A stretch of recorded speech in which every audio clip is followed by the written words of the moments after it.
What's up guys? Welcome back to the channel. Today we're going to talk about how to get a commercial real estate loan step by step. So make sure you stick around and find out. First, we'll talk about what a commercial real estate loan actually is. Then we'll talk about how to show that you're a good choice for a business loan by a lender by talking about your LTV and your DSCR. Finally, we'll walk you through how to apply for a loan using clear examples so that you understand every step. So let's get started. So first, let's understand what a commercial real estate loan really is. Imagine you have a business and you want to buy a building for it. Maybe a new shop or a bigger office space because you're expanding, or you want to take advantage of the increase in value that the building is going to have over a longer time frame and you're looking to use the business to help fund another investment. A commercial real estate loan is the money that you use to buy that building, typically, right? You could buy it cash, but some of these buildings are going to cost millions of dollars or they're just way out of reach for some business owners, but they have the business income coming in, so they're going to be able to afford it payments. So you're going to go and you're going to get a loan to be able to purchase that property and then go from there using the business to help pay it off. A bank or another lender is going to be able to give you a portion of the building's total cost to be able to allow you to purchase the building, but they'll also expect you to bring some money down as well. The building then secures the loan, and all that means is if the business starts to not do well and you're not able to make the payments, the bank can just take back that property and basically get their money back. And because they only loaned you a percentage of the value of that building, their money is safe because they know that the asset that they're loaning on is actually worth more than the actual loan that they gave out. So their money is secure. Before applying for a loan, it's going to be a good idea for you to know what lenders look for so that you know if you're going to be a good candidate from the start or if there's something that you need to do with your business to be able to make yourself look favorable to a bank or a lender so that they're going to be willing to give you a loan. So let's go in and let's talk about some of those things. So first things first is the lenders are going to want to know that your business is in good health and that you've been in business for a while. They look at how long you've been in business and how much money you're making. They're also going to look at your business credit, which is just like a school grade for knowing how well you manage your money. A high score means that you're pretty good at managing your money and lenders are more likely to be able to entrust you with their money. And they might even give you more favorable terms in terms of interest rates, things like that. Now let's talk about your debt service coverage ratio, or DSCR for short. And I know that can sound like a lot, but all that really means is whether your business makes enough money to be able to pay back that loan over time. So in other words, when you have a loan based on the term, which is basically just the interest rate and the amount of time that you have to pay back that loan, you're going to have a monthly payment, right? The DSCR calculates whether that monthly payment falls within the business's budget. So you find the DSCR by dividing the business's net operating income by the total debt payment. And just to quickly define what net operating income is, it's the money your business makes when you subtract your revenue from selling your product or service from all the other business operating expenses that it costs to run the business. And your total debt is basically all the debt that your business has, including the loan, the commercial real estate loan, that your business is going to need to pay back in the year. For example, imagine our friend Jake. He has a boutique fitness studio and he makes around $200,000 a year in gross income, but he has to pay for the lights, he has to pay for the servicing of the equipment, he has to pay for all these other operating expenses. So let's say that costs him $80,000 a year. At the end of the year, he's going to have $120,000 after gross payment minus the operating expenses to give him $120,000 in net operating income. Now let's look at Jake's debt. So let's just say that he took out a loan prior to the commercial real estate loan for some equipment for the gym. And this year he's going to have to pay back $30,000 towards that loan. And then on top of that, he's now going to have this commercial real estate loan that is going to be a payment of $60,000 a year that he's going to have to pay back towards that loan. So his total debt payments is going to be the $60,000 for the commercial real estate loan and the $30,000 from the machinery. So he's going to have a total debt payment of $90,000 a year. Now to find his debt service coverage ratio, you're going to take the $120,000 in net operating income and you're going to divide it by the $90,000 in total debt payments for the year, and you're going to get 1.33x, and that's his DSCR. So what that means is Jake has about 33% more money coming in than he needs to actually service the debt that he has. So that's actually really good when it comes to whether he qualifies for the loan or not. So once a lender can see that Jake makes enough money to cover all of his business expenses and still be able to make the debt payments towards the loan, then they go ahead and check that box and they say, okay, let's move on to the next step in seeing whether Jake qualifies for the loan. So the next step is the loan to value, or LTV. And what that basically means is how much of the loan they're giving out versus how much the value of the property actually is. So you find the LTV by dividing the amount the loan is going to be for by the value of the property. For example, if you're going to buy a property and let's just say it's worth $100,000 and the loan you're taking out to buy the property is $80,000. What you're going to do is you're going to divide the $80,000 by the $100,000, and that's going to give you an LTV, or a loan to value, of 80%. This means you're borrowing about 80% of the property's value, and that you're going to need to bring the remaining 20% as a down payment. Why this number is important is because the down payment, or the amount of money you have into the deal versus the lenders, is actually something that's negotiable. So there are certain times when you can put down 10% and then the loan to value is about 90%. Or there are certain times where you put down a large chunk because it's a more risky investment and the banks don't want to loan that large of amount of their LTV, right? And so then it starts to get to a process where, you know, you're starting to figure out what makes sense for the bank, you're starting to figure out what makes sense for you. And then there are different programs as well, right? So if you look at conventional lending in, you know, a residential building, like let's say you're going to buy a home, sometimes there are some lenders that'll give you 3.5% down payment. So now let's go back to Jake in this example as well. So Jake wants to buy his fitness studio and it's worth about $1 million.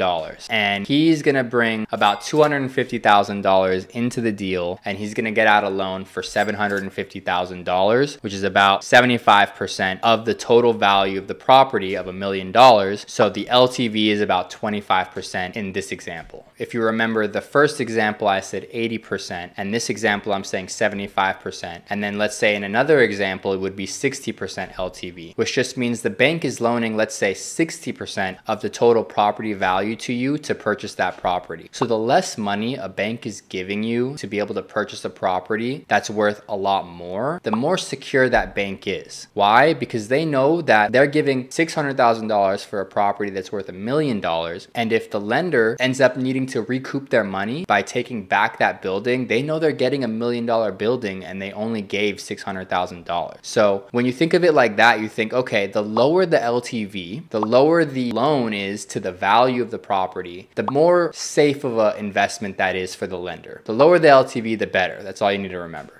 Now that you know what lenders look for, it's time to get your application ready. So you're going to need several documents to be able to apply for a loan. And these documents are basically going to allow underwriters, which are people that see if you qualify or not, to be able to calculate these things that we just spoke about, your DSCR and your LTV. So these documents include financial statements like your profit and loss statement. That's just going to show how much money your business made and how much money your business spent in a fiscal year. The business balance sheet, which just shows how much your business owns in assets versus how much your business has in liabilities or other debts. Your business tax returns for the past 2 or 3 years, which is just going to show that you're making the money that you say you're making on your profit and loss statements and on your balance sheets, and an appraisal of the property that you're going to purchase so that they know about how much this property is worth. So in the example of Jake went ahead and got his financial statements for the past 2-3 years, his profit and loss, balance sheet. He also got his tax returns for the past 3 years, and he had a professional appraiser go out to the property to confirm that the property is worth about $1 million. Now that you've kind of seen what Jake did for his boutique fitness studio, let's actually dive into what you need to do so that you can start applying for a commercial real estate loan today and that you can continue to expand your business. So typically I would recommend that you look at different lenders just to see what they're all offering. Some of them might have more favorable interest rates. Some of them might have more favorable terms, meaning the amount of time that they're going to give you to pay back, which means that your payment can be higher or lower depending on how high the interest rate is or how low it is or how long you have to pay it back or how short. So it's definitely going to be something that you're going to want to do over time, and you're going to want to make sure that you pick the right lender for you. Then once you find a lender that you feel comfortable with, make sure you have all the documentation that we spoke about earlier in the video and go ahead and submit that form. If you guys aren't sure which lender to go with, make sure you check check out Big Think Capital. They make the process extremely smooth and hassle-free when you apply. Another big plus working with Big Think Capital is that when you submit the application, it's not going to affect your credit score, so you can check your options without any worries. Feel free to head down to the link in the description and go ahead and bring all the documents that we talked about earlier in the video and submit apply. Once you apply, someone will